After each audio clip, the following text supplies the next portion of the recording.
నమస్తే welcome to studio yes news. నేను మీ శ్రీలత. ముందుగా హెడ్లైన్స్.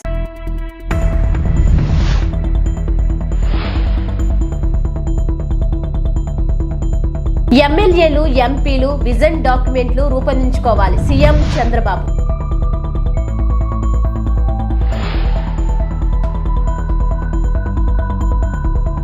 చంద్రబాబు ఓపిక నన్ను ఆశ్చర్యపరుస్తుంది. Deputy CM Pawan Kalyan.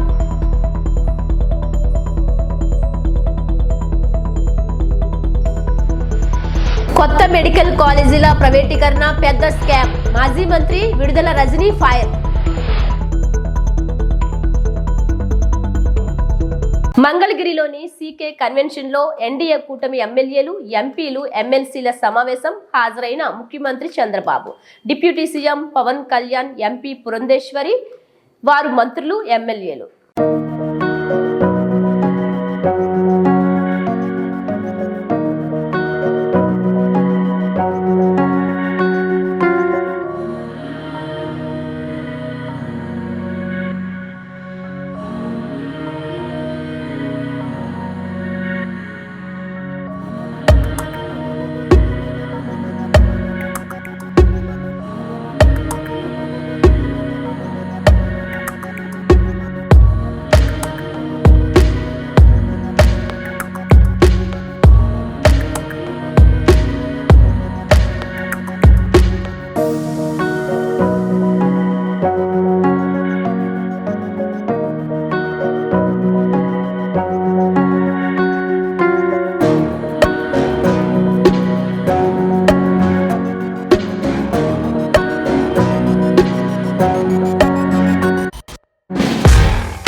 Telugu Desam party జాతీయ అధ్యక్షులు రాష్ట్ర ముఖ్యమంత్రి గారైనటువంటి శ్రీ నారా చంద్రబాబు నాయుడు గారికి స్వాగతం చెప్తూ, అలాగే జనసేన అధ్యక్షులు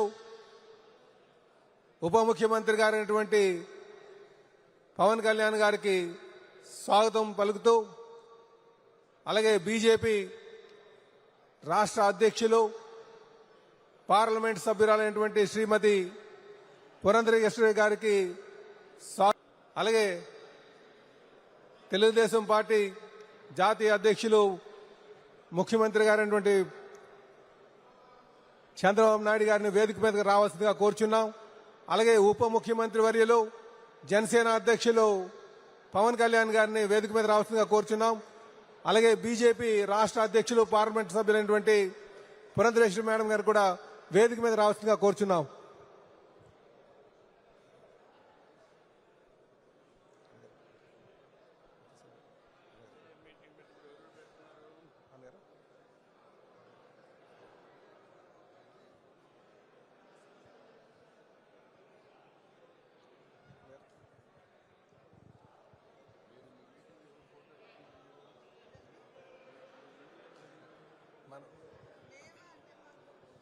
మనకేమైనా ఫోటో దండ వేయడానికి అంటే ఎన్టీ రామారావు గారు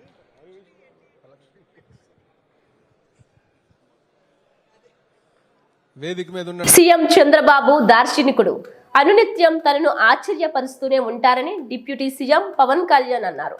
మంగళగిరిలోని సి కన్వెన్షన్ సెంటర్లో ఏర్పాటు చేసిన ఎన్డీఏ శాసన సభాపక్ష సమావేశంలో ఆయన మాట్లాడారు. చంద్రబాబు నాయకత్వంలో పనిచేయడం సంతోషంగా ఉందన్నారు. 100 రోజుల్లో చాలా హామీలు నెరవేర్చాం. పింఛన్ పెంచేందుకు ఖజానాలో డబ్బులు లేవు. ఆర్థిక ఇబ్బందులు ఉన్నప్పటికీ పింఛన్లు పెంచాం. సంక్షేమంలో తిరుగులేని చరిత్ర సృష్టించాం. గతంలో ప్రభుత్వ ఉద్యోగులకు జీతాలు సరైన సమయానికి వచ్చేవి కావు. నిర్జీవమవుతున్న పంచాయతీలకు సీఎం 1,452 కోట్లు ఇచ్చారు. వైకాపా సర్పంచులున్న పంచాయతీలకు కూడా నిధులు ఇస్తాం. అన్నా క్యాంటీన్ వల్ల పేదలు కార్మికులకు లాభం జరుగుతుంది. గత ప్రభుత్వానికి అన్నా క్యాంటీన్లను ఎలా మూసివేయాలనిపించింది. ల్యాండ్ టైటిలింగ్ చట్టాన్ని రద్దు చేసి పేదల భూములను రక్షించిన సీఎంకు కృతజ్ఞతలు. చంద్రబాబు ఓపిక నన్ను ఆశ్చర్యపరుస్తుంది. 25 ఏళ్ల యువకుడు కూడా చంద్రబాబులా కష్టపడలేరు. సీఎం బురదలో దిగి నడుస్తుంటే వైకాపా విమర్శలు చేస్తోంది. ఆయన చేసే మంచి పనులను గుర్తించి అండగా ఉంటామని పవన్ కళ్యాణ్ అన్నారు. పొలిటికల్ ప్రాసెస్లో అనుభవం ఒకటి చాలా చాలా కీలకమైనది.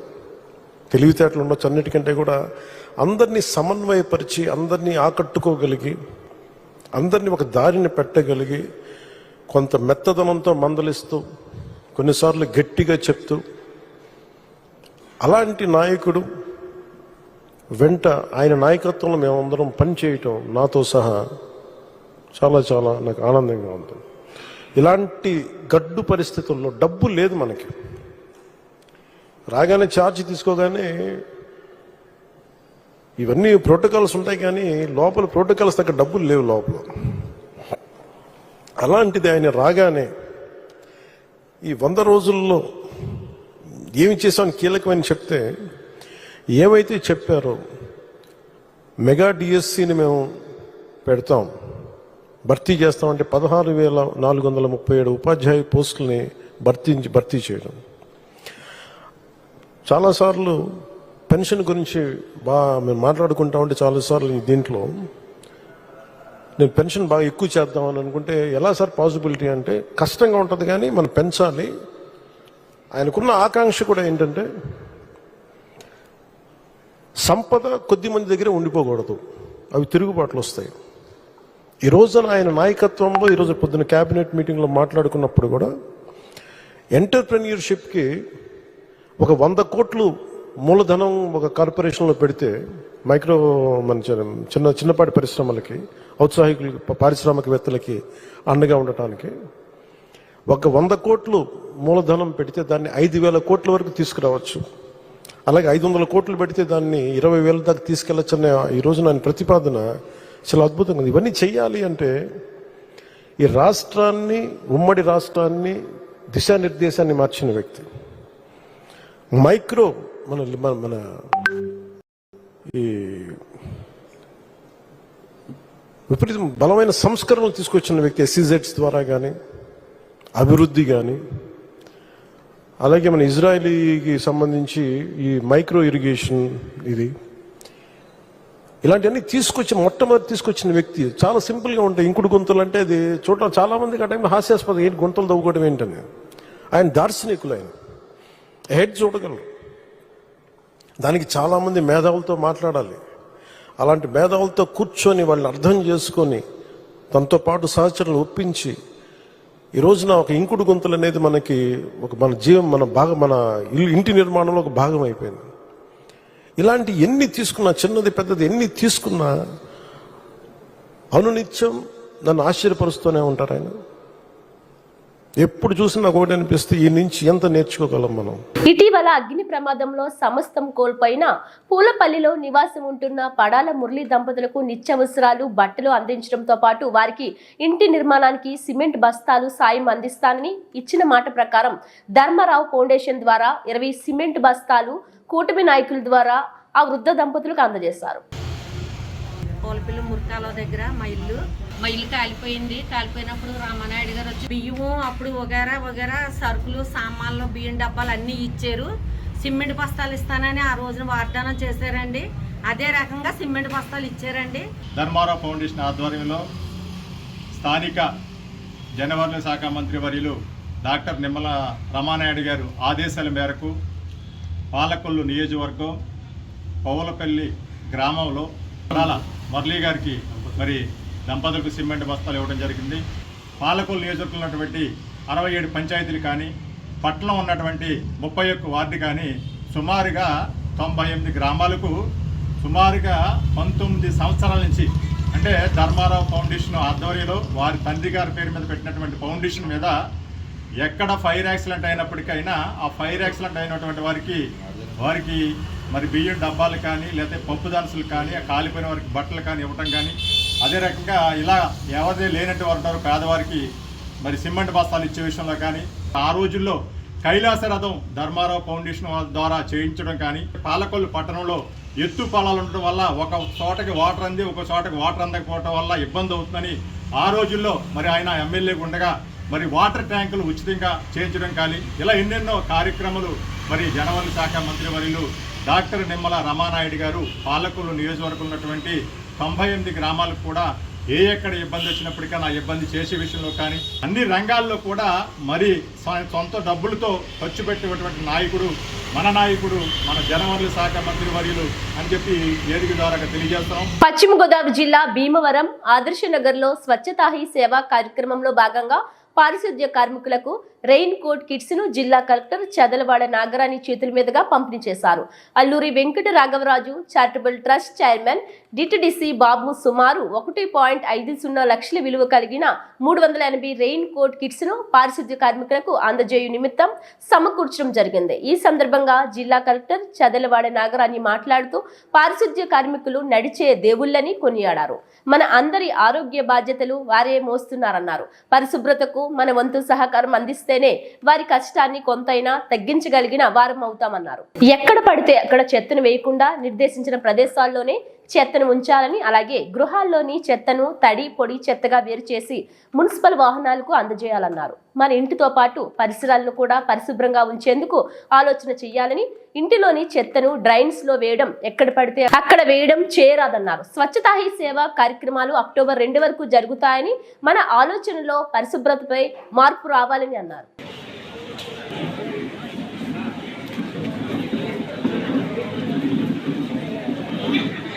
Thank you so much, madam.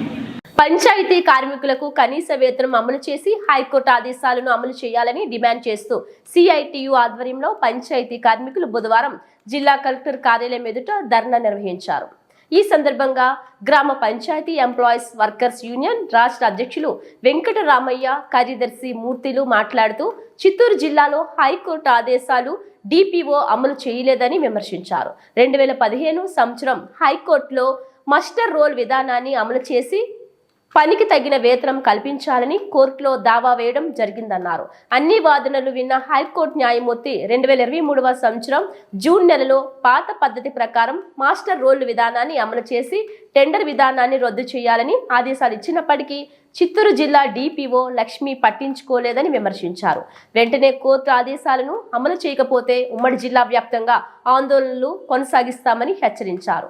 ఈ కార్యక్రమంలో పంచాయతీ వర్కర్స్ అధిక సంఖ్యలో పాల్గొన్నారు.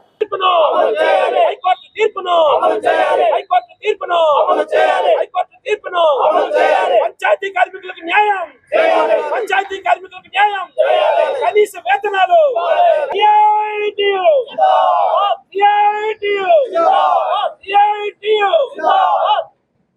ఇంప్లిమెంటేషన్ కోసం ఎవరు కానీ ప్రయత్నించలేదు. మేము ఏదన్నా డిపిఓ గారి దగ్గరకు వచ్చి గట్టిగా అడిగితే, అయ్యా మేము పలానా వాళ్ళకి పంపించేసాం, పలానా అధికారులకు పంపించేసాం, మీకు చేస్తారు బోండి అని చెప్పేసారు. లాస్ట్ టైం ఒక గత 2-3 నెలలకు ముందు వచ్చినప్పుడు మేమేమంటే, మీరు కానీ చేయకపోతే, ఈ సమస్యను పరిష్కరించకపోతే మా కార్మికులందరూ వాళ్ళ కుటుంబాలకు సంబంధించిన వాళ్ళందరూ కూడా ఈ ఆఫీస్కి వచ్చి మందు దాగి చనిపోతామని చెప్పి కూడా హెచ్చరించడం జరిగింది. ఆమె నిమ్మకు నీరెత్తినట్టే ఉన్నది, కానీ సమస్యల పరిష్కారానికి ఏ మాత్రం కూడా చొరవ చూపలేదు. ఎప్పుడు వచ్చినా ఇదే మాట చెప్తా ఉంటుంది. తర్వాత మేము ఈ కోర్టు విషయంలో ఫేవర్ గా వచ్చిన తర్వాత వాళ్ళే అడిగితే కూడా కాదని చెప్తే మేము కంటెంప్ట్ కూడా వెళ్ళడం జరిగింది. ఆ కంటెంప్ట్కి వెళ్ళిన తర్వాత కూడా మాకు 2-3 వాయిదాలకి ఎవరు అటెండ్ కాకుండా తర్వాత పోయి వీళ్ళు కౌంటర్ వేయడం జరిగింది. ఆ కౌంటర్ మీద కూడా ఇప్పుడు జడ్జిమెంట్ జరుగుతూ ఉన్నది. కాబట్టి గతంలో ఉన్న డిపిఓలు కొంతమంది అయితే మాత్రం ఏదో పరిష్కరించి న్యాయమైన సమస్యలపై, జీతాలపై, సమస్యలపై మాట్లాడిన ఇది ఉంది. కానీ ఏమైతే ఎట్టి పరిస్థితుల్లో ఎంత మేము మొత్తుకున్న వాళ్ళ అధికారుల మీద, వాళ్ళ ఉద్యోగస్తుల మీద ఉన్న ప్రేమ, కార్మికులు చెత్తా చెదారం ఎత్తుకునే కార్మికుల మీద ఆమెకి ఎట్టి పరిస్థితుల్లో లేదు. కాబట్టి మేము ఇదే హెచ్చరిస్తున్నాం. గౌరవ కలెక్టర్ గాని ఈరోజు కలవాలని ఉమ్మడి జిల్లా నాయకులంతా వచ్చాము. కలిసి ఆయన సమస్యలు ఆయన చెప్తాం. ఇట్లా కోర్టు ఆర్డర్ వచ్చింది, కోర్టు ఇచ్చింది. కోర్టు ఆర్డర్లో ఏమని ఇచ్చిందంటే, మస్ట్ గతంలో టెండర్ విధానాన్ని పెట్టాలని చెప్పి కలెక్టర్ సిద్ధార్థ జైన్ గారు చెప్పారు. దాని మీద మేము కోర్టులు వేసిన తర్వాత మా కోర్టులో ఆర్డర్ ఏమొచ్చిందంటే, మస్టర్ రోల్స్ పెట్టండి, వీళ్ళకి రెగ్యులర్ ఎంప్లాయీలుగా గుర్తించండి, కాబట్టి వీళ్ళకి వేతన తర్వాత వచ్చేసి వీళ్ళకి రావాల్సిన 2015 నుంచి అరియర్ డబ్బులు కూడా సరే మీరు కట్టియండి అని చెప్పి, దాంతో పాటు మస్టర్ రెగ్యులర్ ఎంప్లాయీస్ లాగా ఇచ్చింది, కోర్టు Yes. ఆర్డర్ ఇచ్చింది. Yes. తర్వాత వచ్చేసి మాకు ఇట్లా రాజకీయ కక్షలతో కూడా తొలగిస్తున్నారని చెప్తే ఆ కోర్టు ఆర్డర్ లో కూడా అది కూడా స్పష్టంగా ఇవ్వడం జరిగింది. ఏమంటే ఎవరిని కానీ 2015లో పనిచేసిన ప్రతి ఒక్క కార్మికుడిని మీ ఎవరు తొలగించకూడదు అని చెప్పి ఇచ్చింది. కాబట్టి మేము ఆ విషయం మీద ఈ రోజు కలెక్టర్ గారి దృష్టికి తీసుకెళ్తున్నాం. ఏం సమస్య పరిష్కారం అవుతుందో చూస్తాం. లేదంటే గతంలో ఇంతకు ముందు లాగా చేసాం అదే విధంగా ఈ కలెక్టర్ ఆఫీస్ ముందే చెత్త చెదారం మొత్తం ఊరంతా ఉంది తీసుకొచ్చి ఇక్కడ వేసి మా ప్రాణాలు పోయే వరకైనా సరే ఆ కోర్టు ఇంప్లిమెంట్ చేసుకుంటామని చెప్పి కూడా తెలియజేస్తున్నాం. దేశంలోని అతిపెద్ద ధార్మిక సంస్థ అయిన తిరుమల తిరుపతి పాలక మండలి చైర్మన్ పదవిని యాదవులకే కేటాయించాలని అఖిల భారత యాదవ సంఘం జాతీయ అధ్యక్షులు ముసుగాని లక్ష్మయ్య డిమాండ్ చేశారు. బుధవారం తిరుపతి ప్రెస్ క్లబ్ లో ఏర్పాటు చేసిన మీడియా సమావేశంలో ఆయన మాట్లాడుతూ కలియుగ ప్రత్యక్ష దైవమైన శ్రీ వెంకటేశ్వర స్వామి వారిని తొలి దర్శనం చేసుకున్న శర్బా అనే యాదవ భక్తుని విగ్రహాన్ని అలిపిరి వద్ద ప్రతిష్టాపన జరగాలని ఇటీవల గుంటూరులో జరిగిన అఖిల భారత యాదవ మహాసంఘం సభలో తీర్మానం చేయడం జరిగిందన్నారు. అలాగే ఈ సందర్భంగా ఉమ్మడి చిత్తూరు జిల్లాలోకి చెందిన యాదవులకు కొన్ని రాష్ట్ర జిల్లా స్థాయి కీలక పదవులను ఇచ్చినట్లు వారు తెలిపారు. కీలక పదవులు పొందిన వారిలో రవి యాదవ్, గాలం వెంకటేష్ యాదవ్, మించిన మణికంఠ, మేకల రవి యాదవ్, సురేష్ యాదవ్, గొల్లపల్లి వెంకట కృష్ణయ్య యాదవులు ఉన్నారని తెలిపారు. రాష్ట్రంలో అన్ని రాజకీయ పార్టీలు యాదవులకు తీవ్ర అన్యాయం చేశాయని ఆయన ఆవేదన వ్యక్తం చేశారు. యాదవులు నేటికి సామాజిక, ఆర్థిక, రాజకీయ పరంగా అనగదొక్కబడుతున్నారని వీరందరినీ చైతన్యవంతులుగా చేసేందుకు కార్యక్రమాలకు శ్రీకారం చుట్టినట్లు మహాసభలో కీలక నిర్ణయాలు తీసుకోవడం జరిగిందన్నారు. విద్య, వైద్య పరంగా యాదవులకు అభివృద్ధి కార్యక్రమాలు చేపట్టనున్నట్లు తెలిపారు. ఈ మీడియా సమావేశంలో జిల్లా అధ్యక్షులు వాసుదేవ యాదవ్ తదితరులు పాల్గొన్నారు. సంఘం యొక్క ముఖ్య ఉద్దేశం యాదవుల అభివృద్ధి, వాళ్ళకి విద్యలో కావచ్చు, వైద్యంలో కావచ్చు, ఇతర వాళ్ళకి ఎటువంటి సమస్యలు వచ్చినా ముందుండి పోరాడిన సంఘం అఖిల భారత యాదవ్ మహాసంఘం. కాబట్టి మొన్న జరిగిన రాష్ట్ర మహాసభలో కొంతమంది ముఖ్యమైన వ్యక్తులకి కొన్ని సంఘంలో పదవులు ఇవ్వడం కూడా జరిగింది. అది మీ అందరికీ తెలియజేయాలనేసే ఈ విలేకరుల సమావేశం ఏర్పాటు చేసింది. మొట్టమొదటగా యాదవ్ సంఘం యొక్క రాష్ట్ర వాణిజ్య అధ్యక్షునిగా కుప్పం రవి యాదవ్ గారిని నియమించడం కూడా జరిగింది. అలాగే రాష్ట్ర ఉపాధ్యక్షులుగా గాలం వెంకటేష్ యాదవ్ గారు, అలాగే తిరుపతి టౌన్ యూత్ అధ్యక్షులుగా మించల్ మణికంఠ యాదవ్ గారు, అలాగే జిల్లా అధికార ప్రతినిధిగా మేకల రవి యాదవ్ గారు, అలాగే జిల్లా ఉపాధ్యక్షుడిగా గొల్లపల్లి వంశీకృష్ణని మన సంఘం యొక్క రాష్ట్ర మరియు జిల్లా కమిటీల్లో తీసుకోవడం కూడా జరిగింది. ఇప్పుడు మన జాతీయ అధ్యక్షులు ముసుగాని లక్ష్మయ్య యాదవ్ గారు మాట్లాడతారు. గుంటూరులో జరిగినటువంటి రాష్ట్ర మహాసభలో అనేక తీర్మానాలు చేయడం జరిగింది. ముఖ్యంగా ఈ దేశంలో జనగణనలో కులగణన చేయాలనేటువంటి డిమాండ్ను, ప్రధానమైనటువంటి డిమాండ్తో అఖిల భారత యాదవ్ మహాసంఘమే కాకుండా జాతీయ స్థాయిలో ఉండేటటువంటి అన్ని సంఘాలు, అలాగే అన్ని బీసీ సంఘాలు ముక్తఖండంతో ఈ దేశంలో ఉండేటటువంటి అధిక భాగమైనటువంటి ప్రజలు ఈరోజు నినదిస్తూ ఉన్నారు. అందులో భాగంగానే ఆ ప్రధానమైనటువంటి డిమాండ్ను అఖిల భారత యాదవ్ మహాసంఘము ఆమోదించడం అయింది. దానికోసం పోరాటం చేయడం జరుగుతుంది. ఉపాధ్యాయ ఉద్యోగాల కోసం ఉచిత శిక్షణ, నిరుద్యోగుల్లో చిగురించిన ఆశలు. కూటమి ప్రభుత్వం గెలుపొందిన తర్వాత డిఎస్సి నోటిఫికేషన్ రాష్ట్ర ప్రభుత్వం విడుదల చేసిన నేపథ్యంలో కళ్యాణదుర్గం నియోజకవర్గ పరిధిలో ఉపాధ్యాయ ఉద్యోగుల కోసం స్థానిక ఎమ్మెల్యే అమిలినేని సురేంద్రబాబు ఉచిత డిఎస్ కోచింగ్ ఏర్పాటు చేశారు. కోచింగ్ ఇవ్వడానికి రాష్ట్రంలో నైపుణ్యం గల అధ్యాపకుల చేత శిక్షణ ఇప్పించారు. దీంతో ఉపాధ్యాయ ఉద్యోగుల్లో ఎన్నో ఆశలు చిగురించాయి. ఇతర ప్రాంతాలకు వెళ్లి వేలాది రూపాయలు వెచ్చించాల్సిన పరిస్థితిలో నియోజకవర్గంలోని ఎమ్మెల్యే ఉచిత శిక్షణ కల్పించి భోజన వసతులు ఏర్పాటు చేసి నిరుద్యోగుల్లో మాలో ఎన్నో ఆశలు చిగురించేలా చేశారని నిరుద్యోగులు ఆశాభావం వ్యక్తం చేశారు. ఉద్యోగులు సాధించి ఎమ్మెల్యేకు బహుమతిగా ఇస్తామని శిక్షణ పొందిన వారు తెలియజేశారు.